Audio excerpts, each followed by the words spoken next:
الرحمن الرحیم السلام علیکم ورحمۃ اللہ وبرکاتہ۔ محترم ناظرین، جیسا کہ آپ جانتے ہیں کہ بروز جمعہ انجمن معصومین اور اراکین انجمن معصومین کی جانب سے ایک بہترین قدم اٹھایا گیا اور نادر و مستحقین جو ان حالات میں مشکلات کا شکار ہیں کورونا وائرس کی وجہ سے، لاک ڈاؤن کی وجہ سے، ان لوگوں کے لیے راشن و اناج کی تقسیم عمل میں لائی گئی۔ پہلا مرحلہ بروز جمعہ ہوا اور آج جو تقسیم عمل میں لائی جا رہی ہے یہ دوسرا مرحلہ ہے۔ انشاءاللہ تیسرا مرحلہ بروز جمعرات یعنی 14 شعبان، ماہ شعبان میں یہ کے بعد دیگرے یہ قدم اٹھایا جا رہا ہے۔ پہلے مرحلے میں 100 سے 120 افراد کو اناج تقسیم کیا گیا۔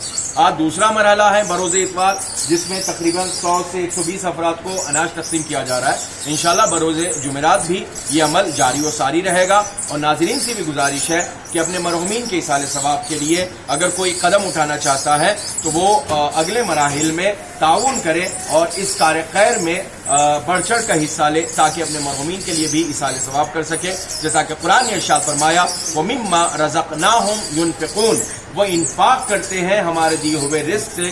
اور ایک مقام پر ارشاد ہوا لَن تَنَالُوا الْبِرَّ حَتَّىٰ تُنْفِقُوا مِمَّا تُحِبُّونَ، تم اس وقت تک نیکی حاصل نہیں کر سکتے جب تک وہ شے اللہ کی راہ میں نہ دو جس سے تم زیادہ محبت کرتے ہو۔ تو انفاق کی طرف بڑی تاکید کی گئی ہے۔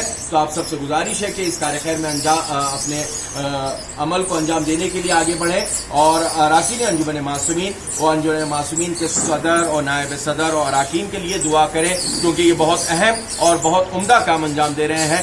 بالخصوص میر جوہن علی صاحب اور علی جان بھائی یہ سب مل کر اس کار خیر میں بڑھ چڑھ کا حصہ لے رہے ہیں اور ان کا بھرپور تعاون ہے، تو ان کے لیے بھی دعا فرمائے۔ اور صدر انجمن معصومین اور نائب صدر انجمن معصومین اور اراکین انجمن معصومین اور تمام جو انجمن معصومین سے جڑے ہوئے ہیں ان سب کے لیے دعا فرمائے، اور دعا کریں کہ پروردگار عالم اس عمل کو ہم سے قبول فرمائے، اور اس اپنی بارگاہ میں اس عمل کو قبول فرماتے ہوئے ہم سب کی توفیقات میں اضافہ فرمائے۔ ربنا تقبل منا انك انت السميع العليم بحق محمد وآله الطاهرين، والسلام علیکم ورحمۃ اللہ۔